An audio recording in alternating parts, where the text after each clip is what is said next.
Super N, primeiras notícias. Viadutos e vias públicas, quando apresentam problemas nas estruturas, podem causar muitos transtornos para a população. Pois é, Delma, nos últimos dias os belo-horizontinos pegaram trânsito engarrafado no anel rodoviário devido à cratera que se abriu, também na região do encontro entre a BR-356 e a Avenida Nossa Senhora do Carmo, onde o afundamento de solo e o risco de desabamento de um muro de contenção fecham 2 faixas no trânsito. Isso sem falar a notícia que a gente deu agora há pouco também, da UMEI do bairro Grajaú, na região oeste da cidade, que teve lá o desabamento parcial de um muro e que as aulas estão suspensas para 100 crianças.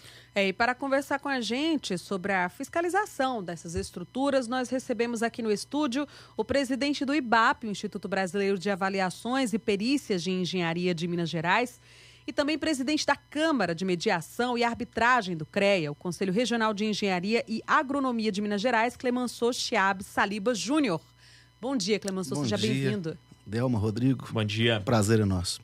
Clemenceau, eu acho que a sensação que a gente tem, por tudo que a gente vem noticiando nessa última semana, é que a cidade parece que é de açúcar. Tá tudo desintegrando, desmoronando a qualquer sinal de chuva. Por que isso tem acontecido, Clemenceau? É o volume de água realmente, de chuva, que está muito intenso, ou isso também são obras mal feitas?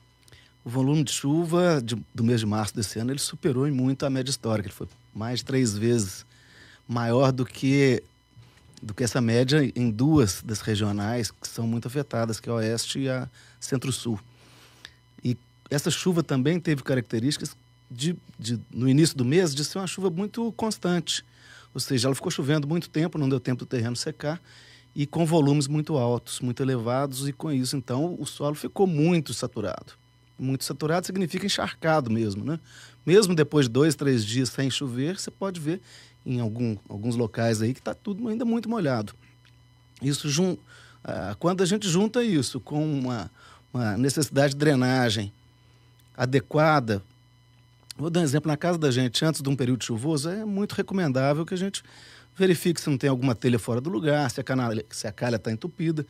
E habitualmente a gente não tem esse hábito também, né, de fazer isso numa coisa pública, na estrutura. Né? Então, de uma maneira resumida, essa chuva imensa, somado com uma necessidade de ajustes, de manutenção em um sistema de drenagem, proporcionaram essa série de acidentes que a gente tem visto aí. Na prática, isso que você está dizendo significa que a gente deixa de fazer a manutenção para gastar depois muito mais com a correção, que é o que a gente tem visto com essas crateras, afundamentos de pista, desabamento de muro. É isso? É isso mesmo. Na própria vida particular, a gente trabalha no dia a dia pericial, a gente vai em algum condomínio e tudo, a gente percebe nitidamente que a prioridade sempre foi como é que eu vou arrumar o hall de entrada, como é que nós vamos pintar, trocar um sofá, e a manutenção não é muito vista, então ela fica sempre a segundo plano. E, logicamente, se você eliminar um probleminha logo que ele surgiu, ele vai custar muito menos do que depois de um tempo, quando já tiver um acidente maior, uma queda de um muro ou um afundamento de uma pista, por exemplo. Clemenceau, e Belo Horizonte tem um agravante, né? Porque tem muitos córregos que passam por baixo da cidade. Eu te pergunto, você vê solução para isso? Porque a cidade já foi construída, já de maneira errada, mas foi. Exatamente, né? Esses córregos. Então, a questão eu acho que todo mundo quer saber, tem como mudar isso? Tem alguma obra que pode ser feita para evitar o que a gente viu na última sexta-feira, que a cidade virou um rio, né? Em alguns bairros da cidade foi assustador. Carros sendo arrastados, pessoas desesperadas com a água subindo nas casas. Qual seria a solução para isso? Bom, vamos lá. Complexa, né? A cidade é muito grande, Belo Horizonte é uma cidade dinâmica que vai crescendo todos os dias, cada dia ela fica diferente, ela vai aumentando. E também, por uma questão lógica, as áreas mais verdes elas vão ficando impermeáveis através de asfaltamento de rua, então de cimentar um passeio, até um quintal. E o que seria absorvido naturalmente pelo terreno, ele desce para as ruas.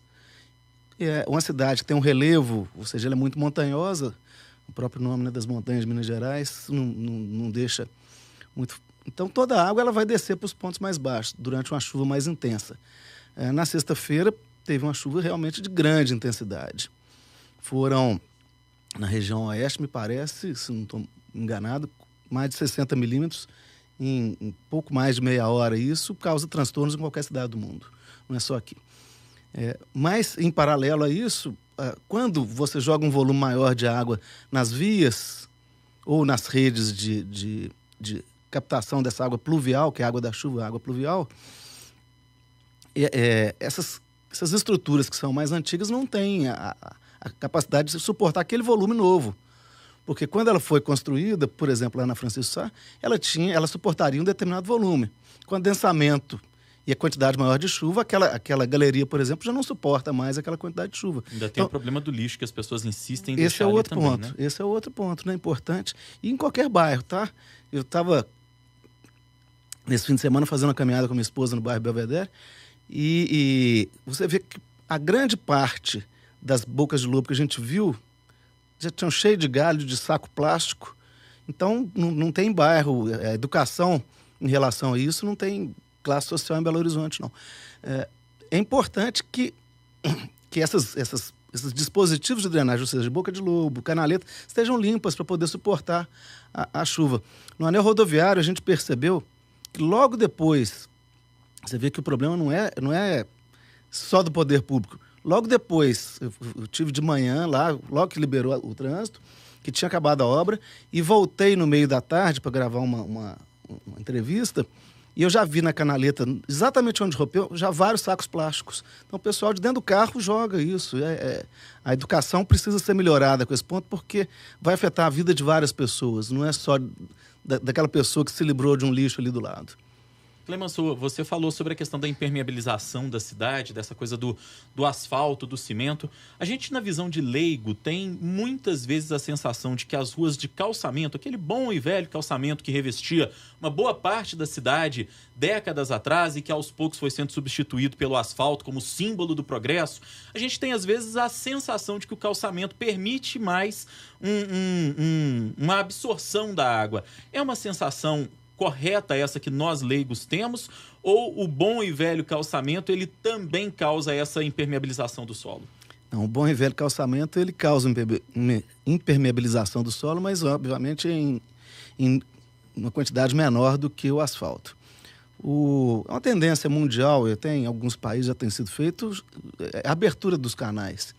A gente teve um momento, isso mundial, não é só Belo Horizonte, onde a tendência era fechar tudo e fazer grandes avenidas sanitárias. Hoje volta-se a uma questão mais antiga de deixar os canais abertos e deixar alguns dispositivos laterais para captar essa água excedente quando esse canal transbordar.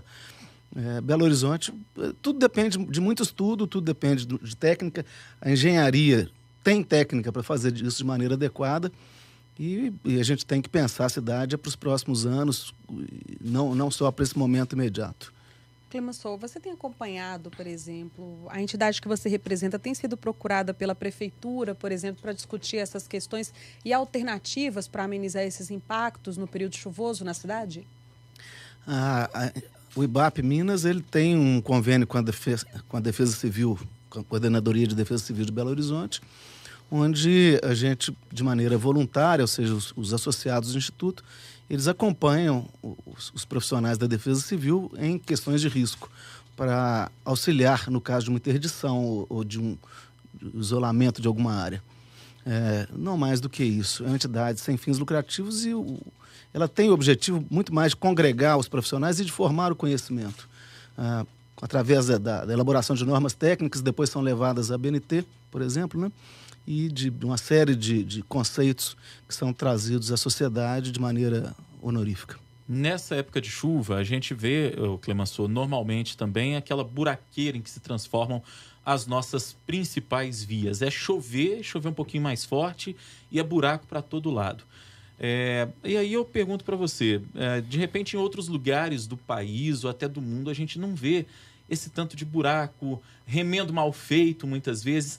A qualidade do nosso asfalto é uma qualidade mais abaixo realmente do que o asfalto que é colocado em outras partes do mundo, ou até mesmo o asfalto que é colocado nas vias mais abastadas da cidade, nas zonas mais nobres?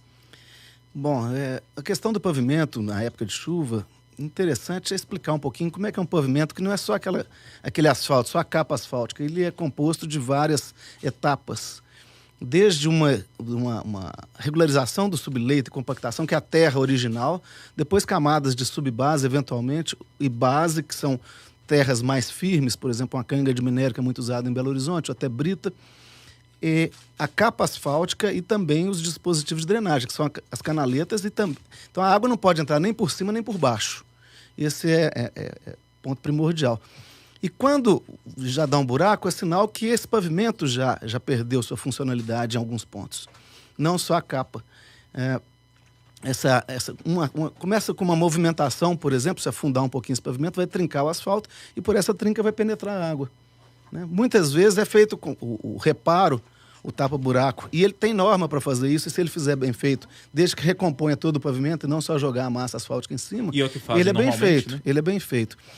O que eu tenho observado quando a gente vai fazer algum trabalho de campo é que existe esse fundamento técnico no pavimento de Belo Horizonte.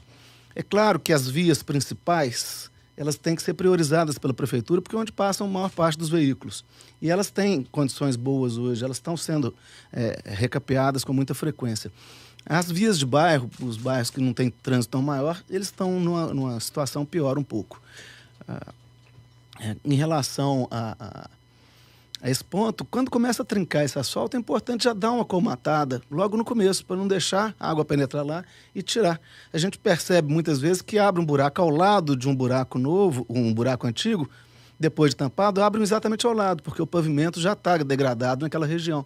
Então, uma obra ali seria necessário fazer uma recomposição do pavimento como um todo e não só, como a gente falou aqui, jogar uma massa asfáltica em cima.